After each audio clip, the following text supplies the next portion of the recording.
Nginibingelele ngiphinde nginamukele kwi-Africa Up Media. Makuthi uyaqala ukungena kule channel ngiyacela upress ku-subscribe button ukuze mangifaka enye video ungeke uzuphuthelwe.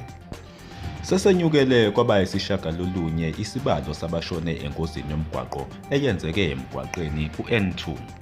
Kwinhlukanamgwaqo ephakathi kwe-Canfield nesiqewu esingasenseleni ngasempangeni.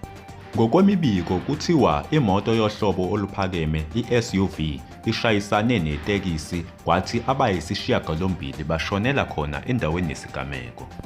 Kanti oyedwa ushonela esibhedlela eNgwelezane namhlanje ekuseni.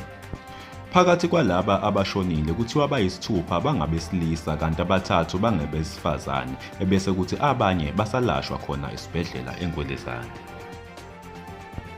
Kanti masihlabela phambili sithole ezinye ezithi usengcupheni yokuthi angaphinda aboshwe loyo wayengumongameli wezwe umnumzane uJacob Zuma.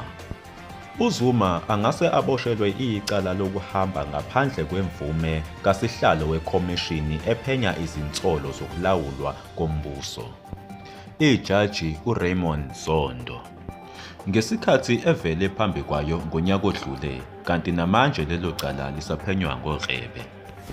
Yize okhulumela ama-Hawks uLieutenant Colonel Philani Nkwalane engazange afune ukuqinisekisa ukuthi baphenya uZuma. Kepha ukuqinisekisile ukuthi kukhona icala abaliphenyayo elisukela esigamekweni esenzeka kule khomishini.